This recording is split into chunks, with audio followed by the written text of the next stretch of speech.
Okay, I think it's setting up here. We might be live already. If so, I feel stupid, but I'm waiting for this bar. Done, redirected to YouTube. All right. On mine, it says it's live. Okay. Well, we are live. Welcome anybody and everybody who is watching. This is a new series that we're doing at Heritage. It is called Insurance Live, and it's where we're going to come live to you once a week. And we are going to break down insurance topics that for the average person might be confusing, might seem over your head, or you simply don't know how it applies to you and why it's important. We're going to take those topics and we're going to break them down so that the normal, average, everyday person can understand it and hopefully give you something that you can put into action to build your better future and protect yourself financially. So that's what we're doing. And today we are here with Chase Rasmussen. Chase, thanks for being with us. And, of course, man. Glad to be here. Yeah, thank you. And as you can tell down there, it says Rasmussen Injury Law. Chase is a injury attorney. He's a very good one. He's been on our podcast before and given us some good information. Chase, before we dive into the topic, why don't you kind of introduce yourself and tell us who you are and what you do? Sure. Yeah, my name is Chase Rasmussen. I am a personal injury attorney handling plaintiff cases, just different areas of injury. Michael and I you and I talk a lot just because my area of focus deals a lot with insurance, homeowners, and mostly car insurance. And so I am a graduate of ASU Law School and have been practicing for about 10 years, almost 10 years now. And it's opened up our own law firm in 2020 and just have a very similar philosophy as you, Michael, that we just want to educate people. And so this is a good way to help people understand what coverages they have and how it's going to affect them if something were to happen. Absolutely. And it's kind of funny, you say we talk back and forth a lot and we have the same philosophy. A lot of people would say personal injury attorney and an insurance guy, shouldn't they be enemies? Right. But, well, it's all about if people know accidents are going to happen, stuff happens. That's why we buy insurance, right? But you want to know, like, when the situation arises, am I covered? Because too many times you see people, the accident happens or something happens and you don't have the coverage and that's too late. Yep. And what I think I've told you this before, and what I tell everybody, if we're doing our job as the insurance brokers and educating and providing our clients with the right coverage, I have no reason to be scared of you or to see you as my enemy. So yeah, exactly. Again, insurance is in us. We're just trying to help people get taken care of after an accident. It's not anything other than that. Absolutely. So that kind of leads us into our topic of today. And honestly, in the insurance broker world, this is kind of a hot topic because I don't see a lot of brokers doing it, but I see a lot of captive agents doing it. And I don't want to name any agents specifically, but it's something that can really upset brokers when they see this happen. And what we're talking about today is teenage drivers. Anytime we say teenage drivers and add them onto the insurance, if you're a parent of a teenage driver, you know it's not a very fun subject to talk about because teenage drivers are very, very expensive to add to your insurance. Like, very expensive. I have 3 kids. I'm not looking forward to them being teenage drivers because it's going to make me go bankrupt. But that's what leads us into this topic. There are a lot of people who say, oh, did you know you don't have to add your teenage driver to your insurance policy, even though they have their license? You don't have to add them. And if something happens, you're going to be covered, no problem. And then you get to save $200 every month on your insurance bill.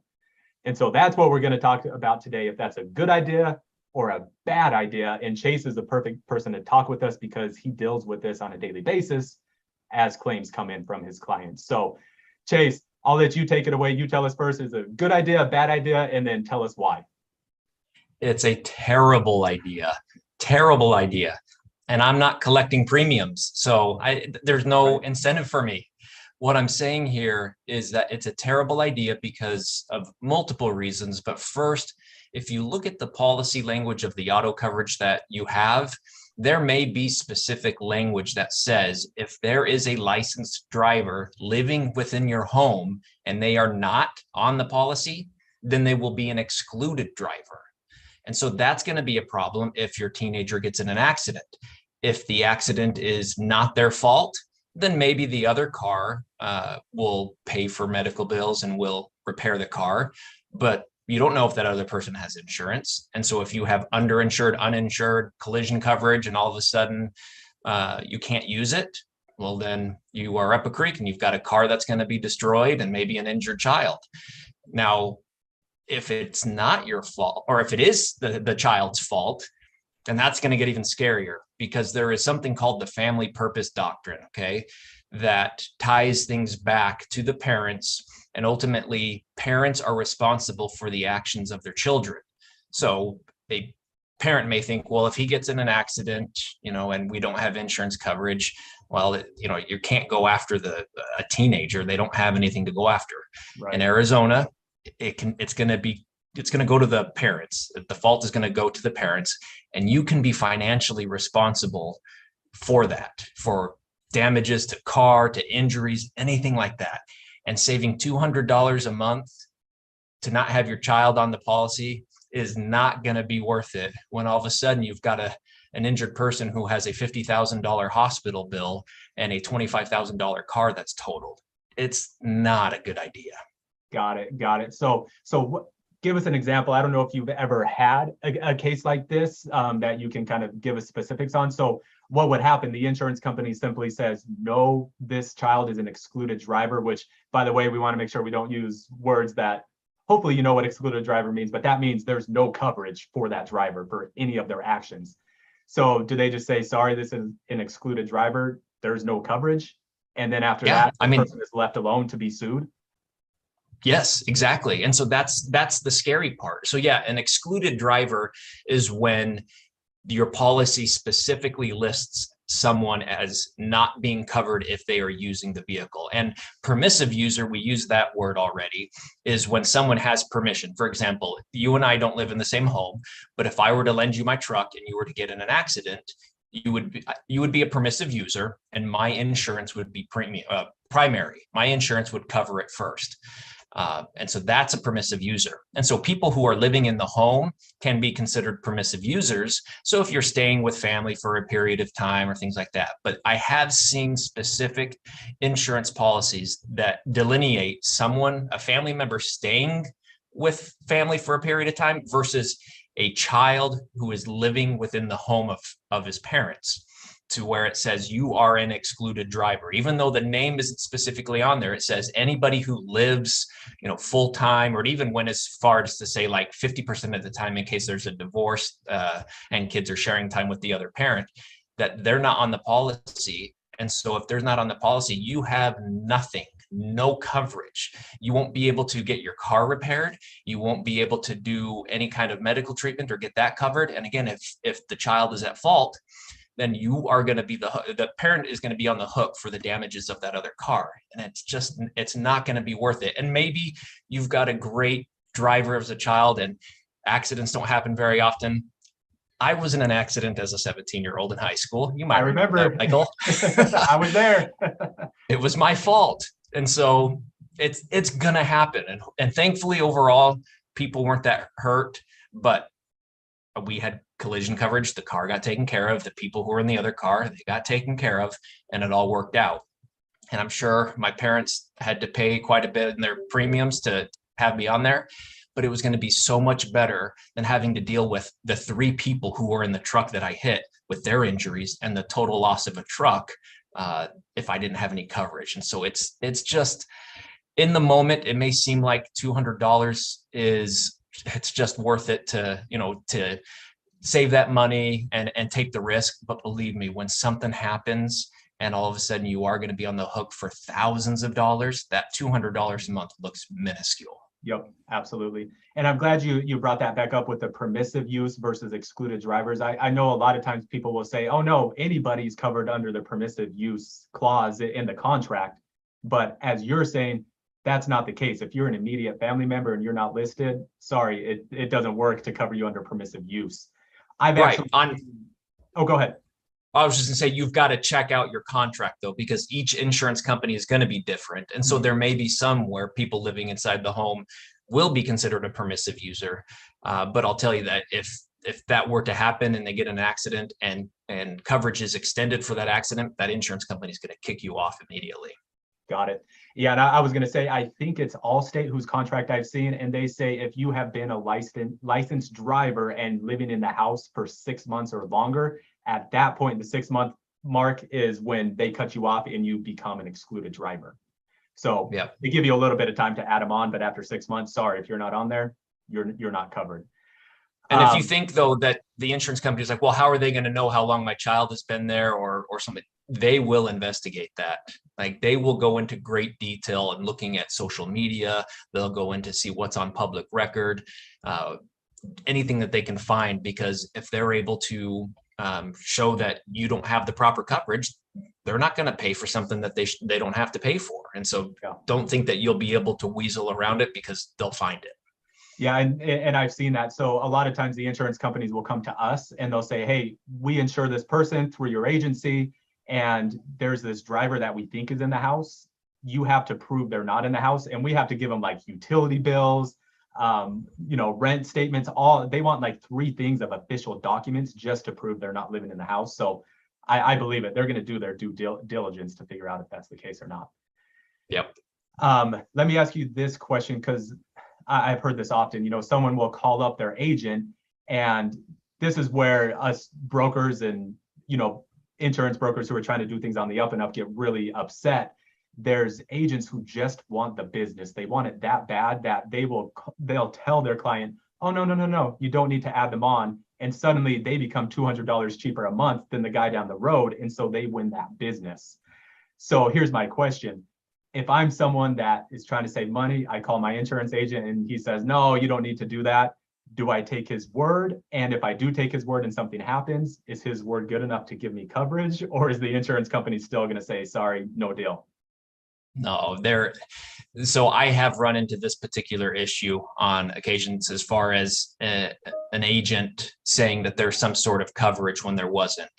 And what happens is, in the moment, they're going to say whatever it takes to earn the business, and that's fine. It's a business and they need to do it. But when that's not being fully honest of what the coverage is, it's going to come back to bite you, because in the example of this teenage driver, not putting it on the policy and being a permissive user, if the agent says that and wins your business, how are you going to prove that later on? Because I can promise you that the agent is going to say, oh no, I explained the issue, or there isn't going to be any documentation that says, oh, hey, yeah, I told the insured that, look, you don't need to add the teenage driver because he's considered a permissive user.